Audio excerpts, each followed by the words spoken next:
일들 후에 하나님께서 아브라함을 시험하시려고 그에게 말씀하시기를 아브라함아 하시니 그가 말씀드리기를 보옵소서 내가 여기 있나이다 하매 그분께서 말씀하시기를 네 아들 곧 네가 사랑하는 너의 외아들 이삭을 데리고 모리아 땅으로 들어가서 내가 너에게 알려주는 한 산에서 그를 번제 예물로 드리라 하시니라. 아브라함이 아침에 일찍이 일어나서 그의 나귀들의 안장을 치우고 그의 젊은 종 둘과 그의 아들 이삭을 데리고 번제 예물에 쓸 나무들을 쪼개어 가지고 일어나 하나님께서 그에게 일러 주셨던 그곳으로 갔더라. 살째 되는 날에 아브라함이 눈을 들어서 그곳을 멀리서 바라보니라. 아브라함이 그의 젊은 두 종들에게 말하기를 너희는 나귀와 함께 여기서 머무르라.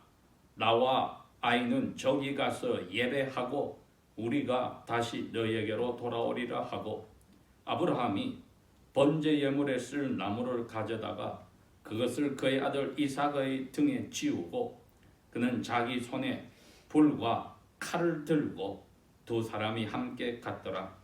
이삭이 그의 아버지 아브라함에게 전하여 말하기를 나의 아버지여 하매 그가 대답하기를 내 아들아 내가 여기 있노라 하니 이삭이 말하기를 보옵소서 불과 나무는 있는데 번제 예물을 위한 어린 양은 어디 있나이까 하였더니 아브라함이 말하기를 내 아들아 하나님께서 자신을 번제 예물에 쓰실 한 어린 양으로 예비하시리라 하고 두 사람이 함께 가니라. 그들이 하나님께서 아브라함에게 일러 주신 그곳에 왔으며 아브라함이 거기에 제단을 쌓고 나무를 가지런히 놓고 그의 아들 이삭을 결박하고 그를 제단의 나무 위에 올려놓고 아브라함이 손을 내밀어 칼을 잡고 그의 아들을 죽이려고 할 때에 야훼 천사가 하늘에서 그를 불러 말하기를 아브라함아 아브라함아 하니 그가 말하기를 내가 여기 있나이다 하매 천사가 말하기를 너의 손을 그 아이에게 대지 말고 그에게 아무 일도 행하지 말라. 너가 네 아들 내 외아들이라도 내게 아끼지 아니하였은즉 이는 내가 이제야 너가 하나님을 두려워하는 줄을 알았기 때문이라 하니라. 아브라함이 그의 눈을 들어 살펴보았더니 보라 뿔이 수풀에 걸린 한 마리의 순양이 자기 뒤에 있기에 아브라함이 가서 그 순양을 잡아다가 그의 아들을 대신하여 번제 예물로 드렸더라. 아브라함이 그곳의 이름을 야훼 이레라 불렀더니 오늘까지도 말하여지기를 야훼 산에서 그것을 보리라 하니라. 아멘.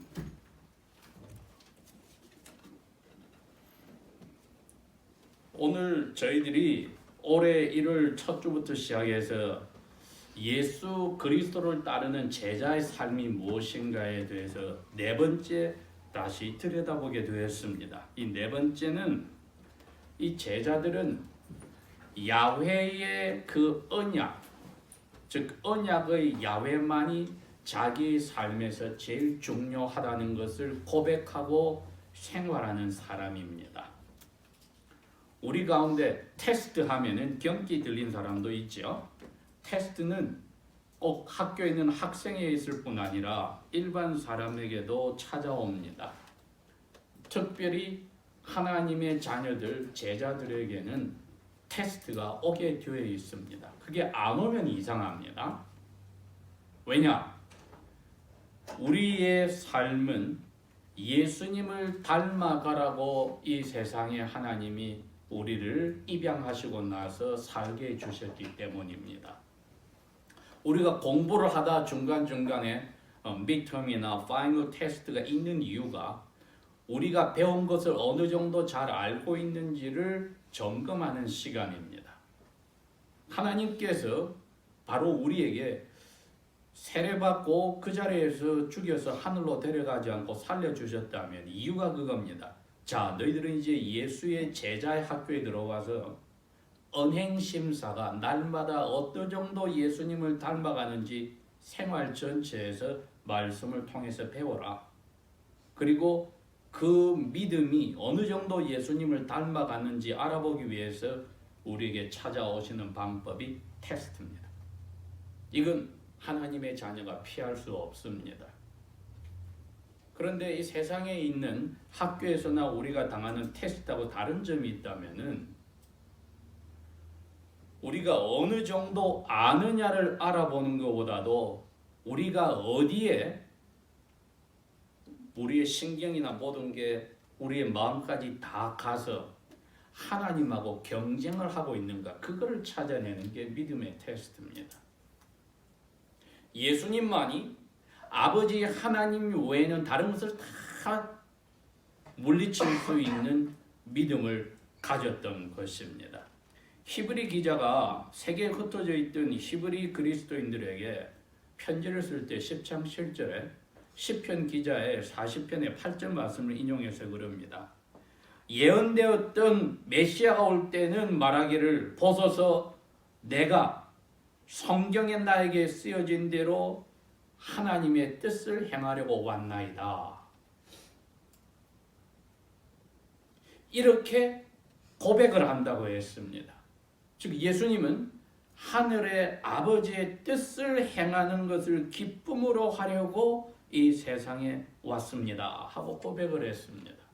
그러니 예수님에게는 이 세상의 그 무엇도 하나님 아버지를 사랑하고 그분을 존중하고 아버지의 명예를 생각하는 그 삶이 바꿀 수 있는 게 없었습니다.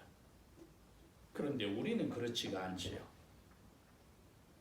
우리 마음으로부터 나오고 또 우리의 원수인 사탄의 쫄개들이 계속해서 우리에게 던집니다. 자꾸 무엇을? 하나님 대신에 그 무엇을 우리가 더욱더 신경 쓰고 사랑하게 던지는 것입니다. 그때 하나님은 우리에게 믿음의 테스트를 보냅니다. 오늘 아브라함이 바로 그 자리로 들어갔습니다. 왜? 나이가 70살이 되어서 하나님이 아브라함에게 너 이민 가라. 자기 아내가 60살이었습니다. 자녀도 없습니다. 그래서 자기 부모님과 자기 아버지와 같이 살던 고향 땅을 떠나서 오늘날의 이락 땅에서 오늘날의 팔레스틴 땅으로 이민을 떠났습니다. 아내가 나이가 60이지만 너무나 예뻤기에 혹시 이민 가서 그 나라의 야만인들에게 자기가 당할까봐 아내에게 부탁을 했습니다. 나를 생각해서 우리가 살짝 사실을 틀어서 사람들에게 이야기합시다. 당신이 내 여동생이라고 이야기합시다. 내가 당신 남편이라면은 야만인들 중에 왕들이 당신이 너무 예쁘기 때문에 나를 죽일 수가 있으니까 나를 위해서 아내 당신이 세라의 당신이 내 여동생이라고 이야기합시다. 여동생을 맞긴 맞습니다. 5촌이나 6촌 되는 여동생의 자리는 있으니까요. 그렇게 해서 이민 땅에 와서 하나님이 그럽니다. 아브라함아, 하늘의 별을 보고 바닷가에나 호숫가에 있는 그 모래알을 너가 셀 수 있니? 못 세지? 내가 너를 통해서 그렇게 많은 자손을 허락하고 너 자손들을 통해서 이 세상 모든 나라 민족들이 복을 받을 거야. 나이가 점점 먹어가고 아내도 나이를 먹어가서 이제 사람으로는 과학적으로도 자녀를 낳을 수 없는데 하나님이 그 약속을 했다 이겁니다. 그래서 이 부부가 아마 당신의 씨라고 했으니 저는 아니겠고 저 여종을 데리고 와서 아기를 배기합시다. 그렇게 생각해서 아기를 뺐는데 하나님이 너 그 아기를 통해서는 내가 약속한 적이 없어. 그러면서 다시 15년의 세월이 또 흘렀습니다. 이제 나이가 89이 됐어요. 자기 아내가. 아브라함은 99살이 됐는데 하나님이 그럽니다. 내년에 너 아내가 아기를 낳을 거야. 자기 아내가 장막 뒤에서 그 말씀을 듣고 기가 차서 웃었다. 내 주인은 100살이 되고 나는 90살이 될 텐데 아기를 낳는다. 하나님이 아브라함에게 그럽니다. 텐트 뒤에 숨은 사라가 웃는 줄 알고 왜 네 아내가 웃느냐? 사라가 놀래서 나 안 웃었다 그래요. 내년에 너가 아기를 가진다. 그리고 그 아기 이름은 이삭이라 지어라. 이삭이라 웃는다는 뜻입니다. 이삭이 태어났어요. 이민 온 지 25년 만에 아기가 낳았는데 15년 전에 자기 부부가 만들었던 아기가 이 아기를 괴롭히기 시작해서 할 수 없이 이스마엘인 그 하갈이라고 노예 종에서 태어난 아기와 하갈을 쫓아내게 되었습니다. 하나님이 이삭을 통해서만 내가 너 씨가 크게 되고 전 세계 사람들이 복을 받게 한다고 했어. 그 이야기를 했습니다. 이삭을 통해서만. 그렇기 때문에 하나님께서 아브라함에게 너 노예와 거기에서 태어난 너 아들은 내가 복을 주긴 주겠지만은 내 씨라고 하는 후손이라는 이름을 가질 수 없으니 쫓아내. 그러고 났더니 그 나라에 있던 다른 왕이 찾아와서 당신이 지금 야훼 이름으로 너무나 잘 되고 있으니까 우리가 싸울 필요 없이 평화적을 믿고 잘 지냅시다 할 정도로 아브라함이 이제는 큰 부족의 부족장 정도의 사람을 가지고 지위를 가지고 재산을 가지게 되었습니다. 21장 33절이 이렇게 이야기합니다. 그 일 후에 아브라함이 브엘세바의 한 작은 숲을 만들어 놓고 거기서 야훼, 뜻은 이겁니다. 영원하신 하나님의 이름을 불렀다. 이제 부족 전체가 야훼 앞에 제단을 쌓고 예배를 하는 제사장의 선지자의 자리에 있다는 것을 성경은 밝혔습니다. 그리고 오늘 읽은 22장 1절은 이 일들 후에란 말이 나왔습니다. 바로 이 사건이 있은 후에 드디어 야훼께서 아브라함의 믿음을 보시고 테스트를 할 수밖에 없게 되었습니다. 왜?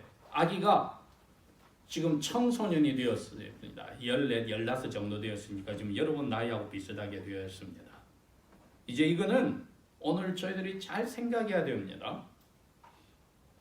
여러분 다 아버지가 계실 거예요. 아버지가 여러분을 미워하고 쫓아내고 의절을 한 분이 있습니까? 없죠.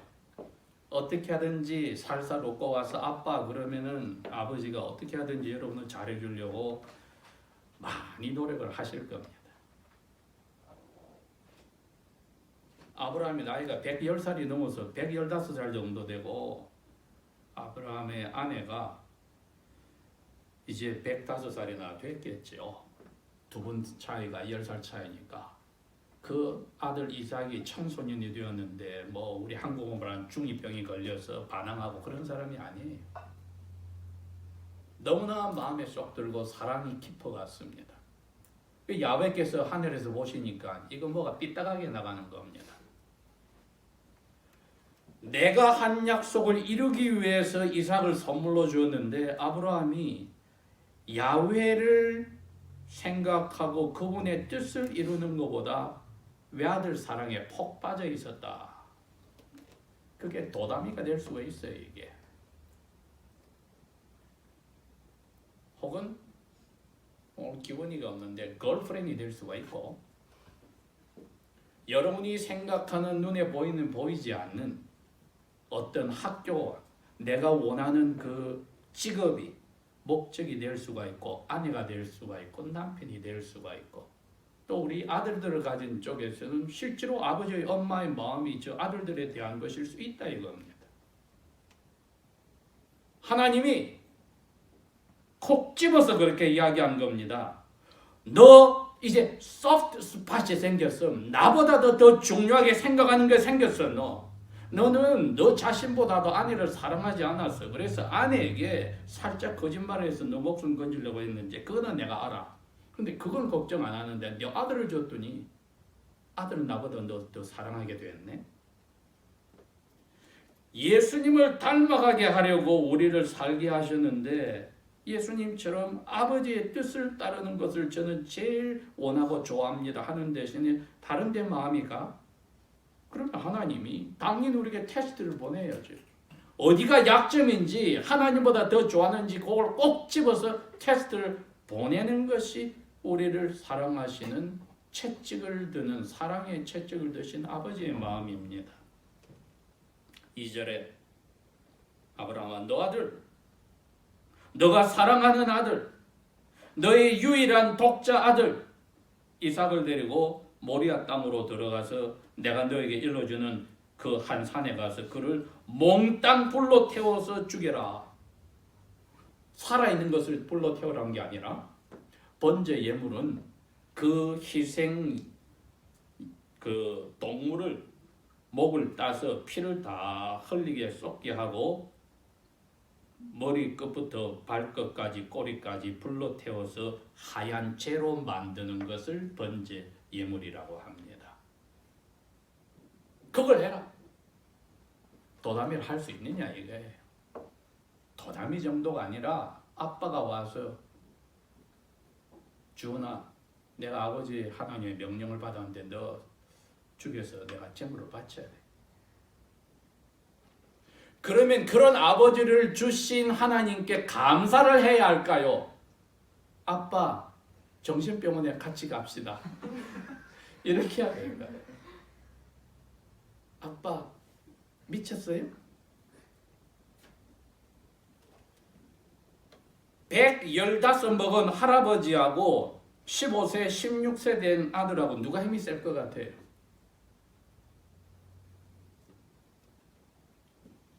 (3절에) 아브라함이 그 다음날 아침에 일찍 일어나서 나귀의 안장을 지우고 젊은 종 둘을 그리고 그 아들 이삭을 데리고 번제 예물에 쓸 나무들을 쪼개어서 안장에 채우고 하나님이 가르쳐 주신 곳으로 떠났다. 히브리서 11장에 가면 그때 아브라함의 마음을 히브리 기자가 표현을 했습니다. 이렇게 했습니다. 하나님이 분명히 이삭을 통해서 큰 민족을 만들어서 하늘의 별처럼 바닷가의 모래처럼 많은 자손을 준다고, 이스마엘 쫓아낸 이스마엘이 아니라 이삭을 통해서 너 자손이 이루어진다고 약속을 하셨는데 히브리서 11장 19절에 그럽니다. 그래놓고 아직 약혼도 안 하고 장가도 안 가고 자녀가 없는 이삭을 죽이라고?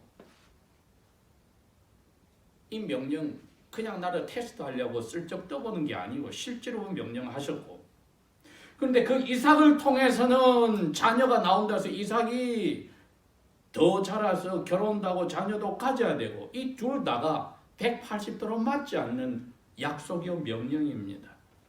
그런데 히브리서 기자는 이렇게 했어요. 아브라함이 그 말씀을 듣고 밤에 결정을 뭐라고 했느냐? Logical thinking, reasoned, 따져보았다는 겁니다. 이 둘 다가 맞으려면 이삭은 죽어야 되고 하나님은 이삭을 통해서 많은 자손을 내겠다 하면은 내가 이삭을 죽이면 하나님은 이삭을 죽음에서 부활시키겠구나. 이렇게 해야지 맞는 거예요. 우리가 하나님 앞에 테스트를 받게 될 때 하나님이 딱 집어서 이야기를 해주는 것은 감사한 겁니다. 내 믿음에 이게 야훼보다도 내 마음이 더 같구나. 그러면은 야훼는 우리를 사랑하셔서 그걸 짚어주시는 겁니다. 너는 지금 뭐가 너에게 더 중요하니? 너 아들이니? 너 딸이니? 너가 원하는 그것이니? 나는 너에게 너 원하는 그것을 잘해주기 위한 그냥 복주는 기계로서 너에게 있는 거니?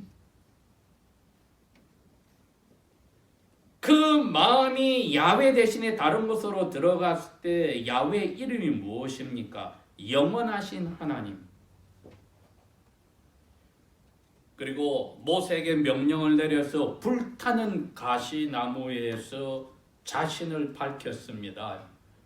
출애굽기 3장 14절에 이스라엘 백성에게 내 이름이 무엇이라고 밝히라.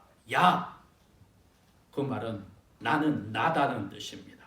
과거에도 나는 나였고 현재도 나는 나였고 장차 나는 나다. 변하지 않는 영원한 분이다.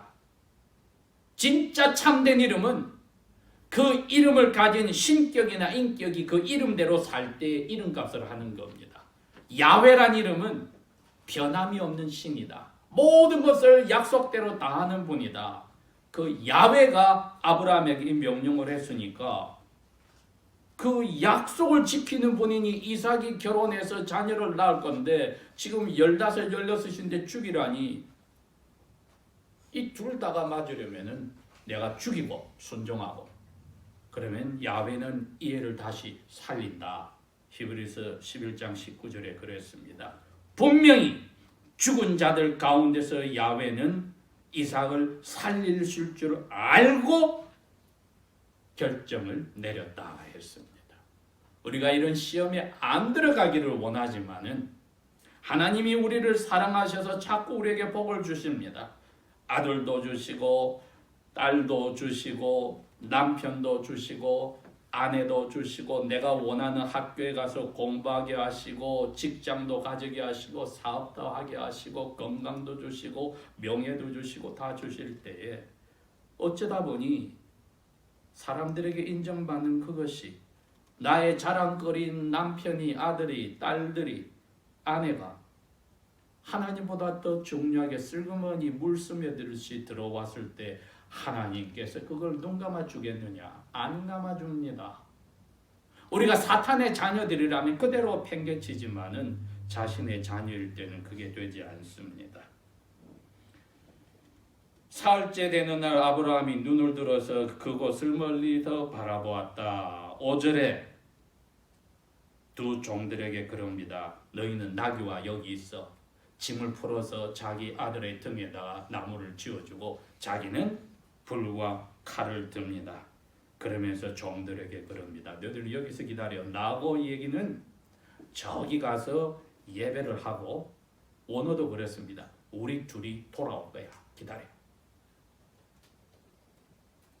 우리는 훗날에 적어도 그 3800년, 3900년이 지난 오늘날 이 기록을 보고 알지만은 아브라함은 그 당시에 믿음의 눈으로 약속을 믿고 자기는 순종을 하여서 너의 사랑하는 사랑이 깊어가는 너 외아들 했을 때 가슴이 뜨끔하여서 I'm sorry 잘못했습니다.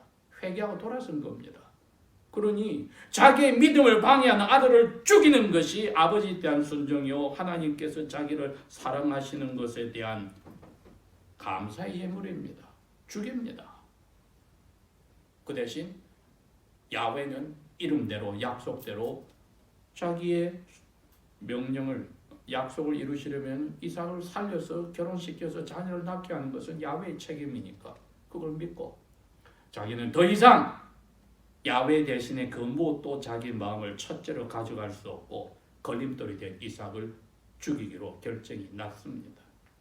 그 칼을 들고 불을 들고 나무는 이삭의 등에 지웠는데 믿음의 눈으로 보니까 여러분 이게 바로 하나님이 앞으로 에덴 동산에서부터 창세기 3장 15절에 약속한 대로 여자의 후손이 와서 뱀에게 발꿈치를 물리게 되는 그 메시아의 약속을 하나님이 지키려고 자기가 대신 사람으로 와서 고생하고 죽겠다는 것을 믿음의 눈으로 아브라함이 보는 길을 열어주신 겁니다.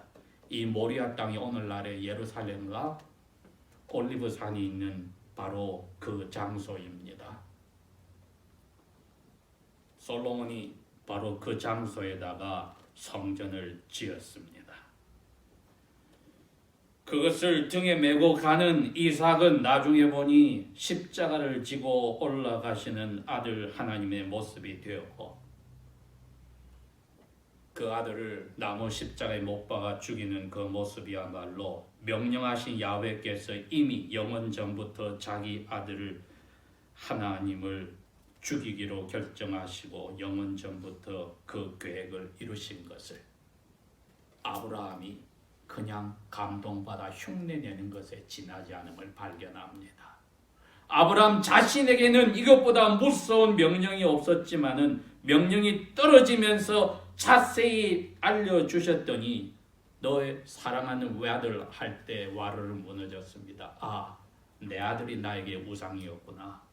야훼께서 이걸 짚어주셨으니 감사합니다 하고 아들을 죽임으로써 자기의 시험에 든 근원을, 악을 제거하기로 결정했던 것입니다. 우리의 삶에 무엇이 이삭과 같은 야훼와 나 사이에 끼어들어 있는지 우리가 따져볼 필요가 날마다 있습니다, 여러분. 가장 아름다운 사람은 이런 시험을 안 받는 것이 아름다운 사람이니, 왜? 미연에 방지하는 길이지요. 언약의 야훼가 제일 중요하다는 것을 입으로만 고백하고 찬송으로만 하는 게 아니라 삶에서 우리가 실천하고 사는 것도 제자의 학교에서 배워야 되는 참 제자의 모습입니다. 기도하겠습니다. 아버지 하나님, 오늘도 우리에게 이 명령을 아브라함, 우리 믿음의 조상을 통하여 주셔서 저희들로 하여금 자신의 삶을 돌이켜보게 하심을 감사합니다. 야훼께서 주신 아들 예수 그리스도와 우리 사이에 그 무엇이 끼어 있거나 우리의 마음을 예수님과 아버지로부터 멀어지게 한 것이 있음이 보여주시고, 저희 스스로가 즐겁게 죽여서 아버지께 감사로 바침으로 우리를 구원하신, 우리에게 또 그 선물들을 허락하신 야훼께 영광을 돌리며 살게 하여 주십시오. 예수님 이름으로 감사 기도합니다.